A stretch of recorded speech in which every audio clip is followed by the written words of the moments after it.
Bret Harte, A Lonely Ride. As I stepped into the Slumgullion stage, I saw that it was a dark night, a lonely road, and that I was the only passenger. Let me assure the reader that I have no ulterior design in making this assertion. A long course of light reading has forewarned me what every experienced intelligence must confidently look for from such a statement. The storyteller who willfully tempts fate by such obvious beginnings, who is to the expectant reader in danger of being robbed or half murdered, or frightened by an escaped lunatic, or introduced to his ladylove for the first time, deserves to be detected. I am relieved to say that none of these things occurred to me. The road from Wingdam to Slumgullion knew no other banditti than the regularly licensed hotel keepers. Lunatics had not yet reached such depth of imbecility as to ride of their own free will in California stages. And my Laura, amiable and long-suffering as she always is, could not, I fear, have borne up against these depressing circumstances long enough to have made the slightest impression on me.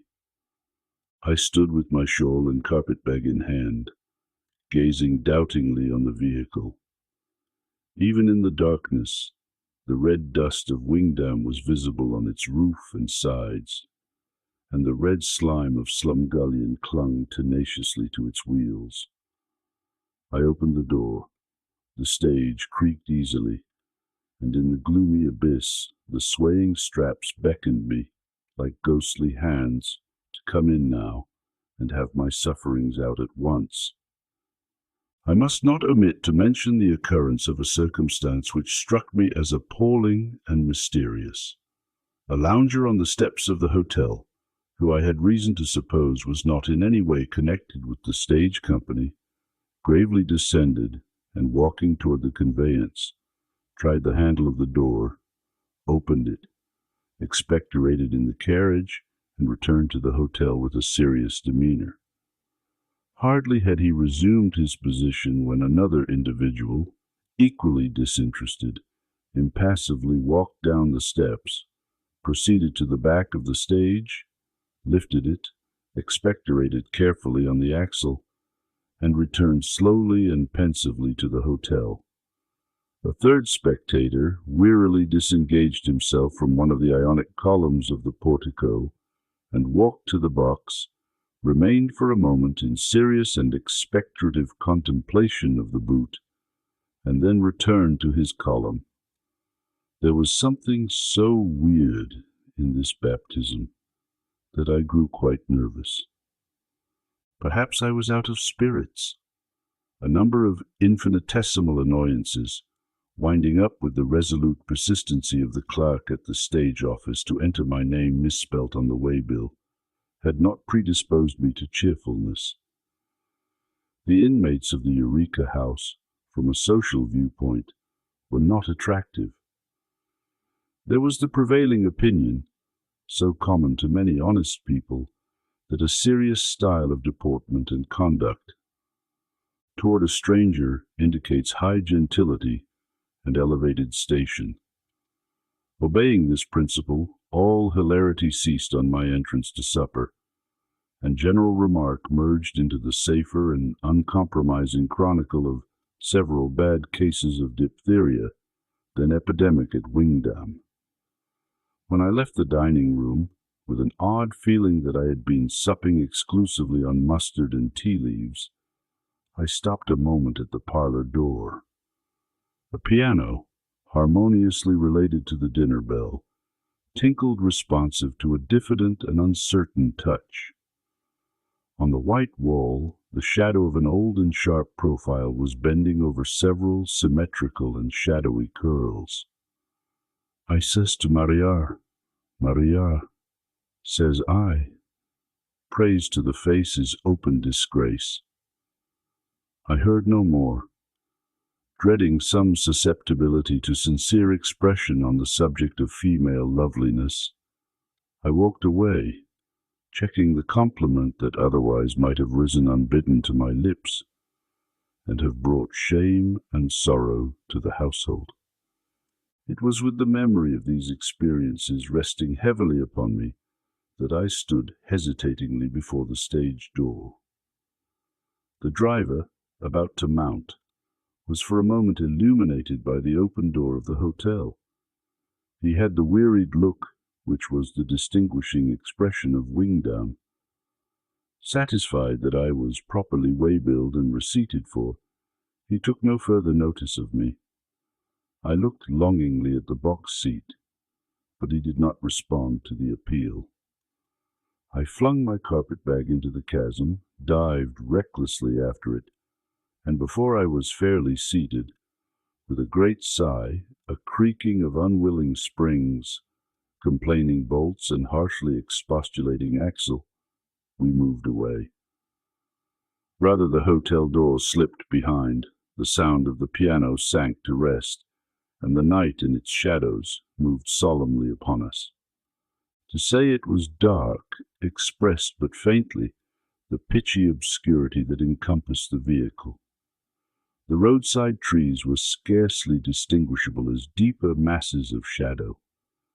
I knew them only by the peculiar, sodden odor that from time to time sluggishly flowed in at the open window as we rolled by.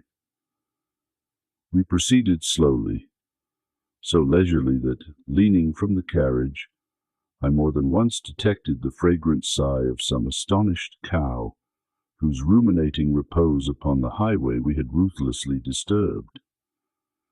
But in the darkness, our progress, more the guidance of some mysterious instinct than any apparent volition of our own, gave an indefinable charm of security to our journey that a moment's hesitation or indecision on the part of the driver would have destroyed. I had indulged a hope that in the empty vehicle I might obtain that rest so often denied me in its crowded condition. It was a weak delusion. When I stretched out my limbs, it was only to find that the ordinary conveniences for making several people distinctly uncomfortable were distributed throughout my individual frame. At last, resting my arms on the straps, by dint of much gymnastic effort, I became sufficiently composed to be aware of a more refined species of torture. The springs of the stage, rising and falling regularly, produced a rhythmical beat which began to absorb my attention painfully. Slowly this thumping merged into a senseless echo of the mysterious female of the hotel parlour, and shaped itself into this awful and benumbing axiom: praise to the face is open disgrace. Praise to the face is open disgrace. Inequalities of the road only quickened its utterance or drawled it to an exasperating length. It was of no use to consider the statement seriously. It was of no use to accept to it indignantly. It was of no use to recall the many instances where praise to the face had redounded to the everlasting honour of praiser and bepraised. Of no use to dwell sentimentally on modest genius and courage, lifted up and strengthened by open commendation. Of no use to accept to the mysterious female, to picture her as rearing a thin-blooded generation on selfish and mechanically repeated axioms. All this failed to counteract the monotonous repetition of this sentence. There was nothing to do but to give in, and I was about to accept it weakly, as we too often treat other illusions of darkness and necessity. For the time being, when I became aware of some other annoyance that had been forcing itself upon me for the last few moments. How quiet the driver was! Was there any driver? Had I any reason to suppose that he was not lying gagged and bound on the roadside, and the highwayman with blackened face who did the thing so quietly driving me? Whither? The thing is perfectly feasible. And what is this fancy now being jolted out of me? A story. It's of no use to keep it back, particularly in this abysmal vehicle. And here it comes. I am a marquise, a French marquis. French because the peerage is not so well known, and the country is better adapted to romantic incident. A marquis because the democratic reader delights in the nobility. My name is something Ligny. I am coming from Paris to my country seat at Saint-Germain. It is a dark night, and I fall asleep and tell my honest coachman, André, not to disturb me, and dream of an angel. The carriage at last stops at the chateau. It is so dark that when I alight, I do not recognize the face of the footman who holds the carriage door. But what of that? Peste! I am heavy with sleep. The same obscurity also hides the old familiar indecencies of the statues on the terrace. But there is a door, and it opens and shuts behind me smartly. Then I find myself in a trap, in the presence of the brigand who has quietly gagged poor André and conducted the carriage thither. There is nothing for me to do, as a gallant French marquis, but to say, Parbleu, draw my rapier, and die valorously. I am found a week or two after outside a deserted cabaret near the barrier, with a hole through my ruffled linen, and my pockets stripped. No, on second thoughts, I am rescued. Rescued by the angel I have been dreaming of, who is the assumed daughter of the brigand, but the real daughter of an intimate friend. Looking from the window again, in the vain hope of distinguishing the driver, I found my eyes were growing accustomed to the darkness. I could see the distant horizon, defined by India inky woods, relieving a lighter sky. A few stars widely spaced in this picture glimmered sadly. I noticed again the infinite depth of patient sorrow in their serene faces, and I hope that the vandal who first applied the flippant twinkle to them may not be driven melancholy mad by their reproachful eyes. I noticed again the mystic charm of space that imparts a sense of individual solitude to each integer of the densest constellation, involving the smallest star with immeasurable loneliness. Something of this calm and solitude crept over me, and I dozed in my gloomy cavern. When I awoke, the full moon was rising. Seen from my window, it had an indescribably unreal and theatrical effect. It was the full moon of Norma, that remarkable celestial phenomenon which rises so palpably to a hushed audience and a sublime andante chorus, until the Casta Diva is sung, the inconstant moon, that then and thereafter remains fixed in the heavens as though it were a part of the solar system inaugurated by Joshua. Again the white-robed druids filed past me. Again I saw that improbable mistletoe cut from that impossible oak, and again cold chills ran down my back with the first strain of the recitative. The thumping springs essayed to beat time, and the private box-like obscurity of the vehicle lent a cheap enchantment to the view.